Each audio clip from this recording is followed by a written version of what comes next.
Bonjour, alors moi je suis Aurore Imbert, je suis psychologue clinicienne ici à l'unité de psychologie et psychiatrie liaison et je travaille dans le service du professeur Lecuru. J'ai pas de diapo, mais je vais lire mon topo, mais je vais essayer de le lire du mieux possible.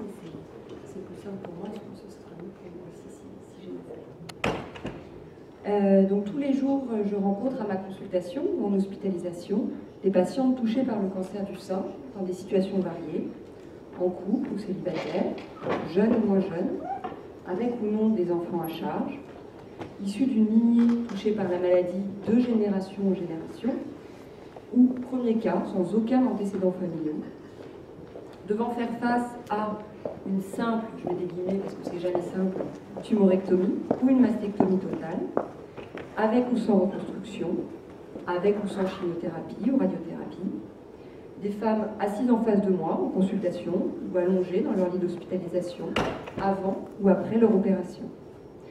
Des femmes auxquelles on vient d'annoncer la maladie, d'autres en cours de traitement pour lesquelles l'annonce paraît déjà loin, d'autres encore que je rencontre seulement au moment de la rémission. Toutes ces caractéristiques, et je n'ai mentionné que les plus marquantes, font la singularité de chaque parcours. Nous savons que l'annonce d'un cancer provoque un bouleversement psychologique pour la personne malade, mais aussi pour ses proches.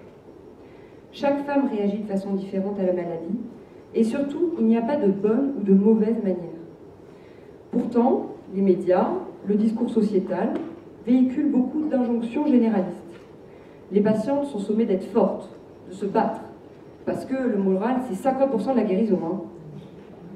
Ces discours sont parfois source de souffrance et de culpabilité pour des patientes que cela peut pousser à réprimer leurs émotions, puisque pleurer, exprimer un mal-être ou demander à voir un psychologue, ce serait alors comme un aveu de faiblesse, ou la preuve qu'elles ne font pas tout justement pour se battre, en ne réussissant pas à faire abstraction des affects négatifs liés à la maladie. Pourtant, les patientes ont le plus souvent besoin de passer par une phase émotionnelle intense suite à l'entrée dans la maladie et les traitements. Pleurer, ressentir de la tristesse, de la colère souvent, avoir besoin de voir un psychologue durant cette période pour s'aider soi-même, ne sont pas synonymes de faiblesse et traduisent des besoins psychiques légitimes face à un état de crise que la personne traverse. J'entends aussi un grand nombre de femmes, poussées via les magazines ou quelques bonnes intentions, quelques bonnes copines, à trouver pourquoi elles sont tombées malades. Quel soi-disant deuil elles n'ont pas élaboré, ce qu'elles doivent changer dans leur vie sous peine de récidiver. J'entends aussi qu'elles ne doivent pas avoir l'air malades, et surtout rester féminines, malgré les traitements. Ainsi, certaines patientes me demandent même ce qu'elles doivent lire qui pourrait leur permettre de lutter contre la maladie, ce que je pense de tels nouveaux régimes anti-cancer. En tant que psychologue, pas grand-chose. Je trouve qu'en tout cas, ça fait beaucoup d'injonctions pour des femmes devant déjà faire face à leur propre maladie au cours de leur propre parcours de vie. Et j'ai le sentiment que face à tous ces impératifs, la pression devient énorme pour les patientes et surtout, on peut perdre de vue la subjectivité de chacune, sa singularité, ce qui fait d'elle une personne unique, avec un cheminement unique, des fragilités uniques et des ressources uniques sur lesquelles elle va pouvoir s'appuyer. C'est cet enjeu fondamental que je cherche à explorer dans chacune de mes consultations, pendant mais aussi après les traitements. Car l'après-cancer est une étape fondamentale, et c'est ce sur quoi j'avais envie de mettre l'accent aujourd'hui, puisque certaines patientes ne viennent me voir qu'à ce moment-là, quand après s'être montrées combatives tout au long des traitements, c'est le moment de reprendre sa vie là où elle l'avait laissée. Et certaines femmes ne comprennent pas que cela puisse être parfois difficile, voire très difficile même pour certaines. Elles pensaient pouvoir fermer la parenthèse, une fois les traitements finis, mais ce n'est pas si simple, bien que toutes et tous autour de vous y poussent. En effet, on ne tourne pas la page de la maladie comme on refermerait un livre ou on éteindrait la télé après un mauvais film. Ces dernières semaines, j'ai rencontré plusieurs patientes en phase d'annonce, en traitement ou en rémission, qui m'ont interrogée. Est-ce qu'on s'en remet? Est-ce qu'on peut s'en remettre? Sans vouloir faire dans l'angélisme, je voudrais répondre oui, vraiment, mais différemment pour chacune. Et c'est un oui qui ne veut pas dire qu'il suffit de fermer cette parenthèse ouverte quelques mois plus tôt, car la maladie est une épreuve, mais aussi une expérience de vie, dont on se serait bien passé, bien sûr, mais dont on ne peut pas faire abstraction. Dans le même sens, je dis toujours aux mères de jeunes enfants que je rencontre qui sont touchés par la maladie que non, malgré tous leurs efforts, elles ne peuvent pas préserver leur enfant au point tel que la maladie s'annulerait, comme si elle n'avait jamais existé, qu'ils vivent exactement comme s'il n'y avait pas de maladie dans la famille. Dans la famille, parce que quand maman est touchée, toute la famille est touchée. Par contre, en tant que mère, elles ont les moyens d'œuvrer à ce que leur enfant continue à grandir, s'épanouir et devienne un adulte bien dans sa vie plus tard, même en ayant eu une maman avec un cancer. Et elles peuvent être aidées en ce sens. Car comme toute expérience de vie, l'expérience de la maladie nous traverse, nous transforme, laisse une empreinte.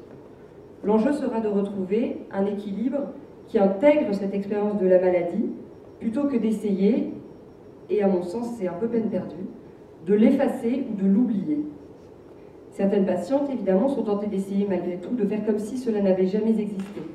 Et cela demande une énergie énorme pour mettre sans cesse à distance les images, les souvenirs, les émotions et l'empreinte que la maladie a laissée, plutôt que de lui donner un sens pour la suite. Bien sûr, il y a un avant et un après. Bien sûr, on ne peut pas oublier avoir eu un jour, généralement au moment de l'annonce, mais pour certaines parfois un peu plus tard, une conscience soudain très aiguë de notre condition, de leur condition de mortels, alors qu'une majorité de la population, en bonne santé, vit dans une illusion relative d'immortalité. Oui, un jour, le plus tard possible, je mourrai, mais ça ne me concerne pas vraiment finalement pour le moment. Alors qu'une femme passée par un cancer peut difficilement retrouver cette illusion, mais elle peut aussi en faire un moteur. Et puis il y a les contrôles fréquents qui vous rappellent et peuvent parfois être vécus eux-mêmes comme persécuteurs, bien qu'ils soient censés vous protéger, vous surveiller, et donner le sentiment, parfois, de ne jamais sortir de la maladie. Et pourtant, le psychisme est capable de souplesse et d'une adaptation étonnante, c'est là sa richesse. Comme je le disais, il m'arrive très régulièrement de rencontrer des patientes seulement à la fin, voire après les traitements. Pourquoi à ce moment-là? Parce qu'intuitivement, on peut penser que le soulagement d'arriver à la fin des traitements et le retour à la vie normale sont les moments les plus simples à vivre depuis le début de la maladie. Mais cette période réveille parfois des émotions mêlées, difficiles à partager avec l'entourage. Les patients décrivent souvent un sentiment d'angoisse, de vulnérabilité, d'incertitude, voire de perte de contrôle. Le sentiment de ne plus être comme avant peut être source de souffrance, ainsi que les marques physiques et psychiques de la maladie, et l'angoisse que ça revienne. Un temps de réadaptation est nécessaire avant de pouvoir reprendre ses rôles sociaux, familiaux ou professionnels. Pour certaines, la vie est totalement changée et de nouveaux repères sont à élaborer. Pendant les traitements, on peut se sentir actif. La personne se centre sur ce qu'il y a à faire et se sent protégée par la prise en charge médicale très dense. Comme me disait une patiente, pendant les traitements, je ne me suis pas posé de questions. De toute façon, je n'avais pas le temps entre les rendez-vous médicaux et la vie de famille à gérer. Et puis, lorsque l'emploi du temps s'allège de la partie médicale, rendez-vous avec le médecin, les examens, les chimiothérapies, etc., et que la patiente se retrouve face à elle-même dans cette phase de transition, n'ayant pas encore repris son activité professionnelle, si elle en a, le vécu émotionnel peut être très intense. Tout comme chacun d'entre nous réagit en fonction de sa propre histoire, chacun peut aussi trouver des ressources mobilisables qui lui sont propres et qui vont alors l'aider à vivre avec cette nouvelle réalité. L'entretien psychologique peut permettre de trouver ces ressources, de les renforcer et aussi de traverser du mieux possible les différentes phases de la maladie. Une autre patiente me disait « Maintenant que j'ai fini mes traitements, c'est comme si je me rendais compte de tout ce que j'ai vécu et même de la maladie que j'ai eue. » Ou encore « En fait, j'ai l'impression de ne réaliser que maintenant ce qui s'est passé. » Les repères qui ont été trouvés pendant les traitements pour gérer le quotidien ne sont plus efficaces pour faire face à cette période et des remaniements psychologiques sont à l'œuvre encore une fois. Encore une fois, car entre l'annonce d'un cancer et la fin de la maladie, la patiente et ses proches vivent des moments de crise et des bouleversements très réguliers. La bonne nouvelle, c'est que les capacités d'adaptation du psychisme humain sont multiples et créatives. Parfois, l'aide de professionnels peut rendre ces périodes de transition plus douces, en aidant la patiente à comprendre ce qu'elle vit et à mieux l'accepter, ainsi qu'à mieux le faire accepter par ses proches. Et ce n'est pas toujours une mince affaire. En effet, eux-mêmes ont hâte de retrouver leur mère, leur femme, leur sœur, leur fille ou leur amie, comme avant. Et ont parfois du mal à comprendre que tout ne rentre pas immédiatement dans l'ordre après le traitement, puisque c'est fini. Comme un séisme, l'annonce de la maladie a des répercussions sur le coup. Sidération, colère, pleurs, peur. Mais les ondes sismiques peuvent s'étendre sur une période plus ou moins longue en fonction de chacune. Car le temps médical n'est pas superposable au temps psychique. Et encore une fois, il y a autant de vécu de la maladie qu'il y a de personnes malades. Chacune fait comme elle peut et vit la maladie à son rythme. Savoir que cette phase d'après-traitement peut être accompagnée tout autant que la période de l'annonce et des traitements peut être un soulagement et limiter la culpabilité que ressentent certaines à ne pas vivre cela d'emblée comme une renaissance. L'idée selon laquelle il faut changer sa manière d'être avec soi-même et les autres, changer son vécu émotionnel. Je repense à nouveau à des patientes qui me rapportent des propos tels que « on m'a dit que ma façon d'être m'avait rendu malade », est une idée toxique et culpabilisante. De même, certaines patientes me disent attendre de la maladie un changement radical de leur manière d'être au monde et sont très déçues, voire déprimées quand elles s'aperçoivent que la maladie n'a pas révolutionné leur philosophie de vie. À chacun son vécu intime. En conclusion, je dirais que l'arrivée d'un cancer dans sa vie autorise toutes les réactions. Les professionnels de santé sont là pour accompagner ce parcours de soins et le recours aux psychologues, parfois même de façon très ponctuelle, peut être une réelle source de soutien, tout comme les groupes de parole ou d'autres dispositifs. Comme pour le vécu de la maladie, il n'y a pas de bonne ou mauvaise manière de réinvestir sa vie après la maladie. Toutes les émotions et toutes les questions sont légitimes, et émotion ne signifie pas dépression.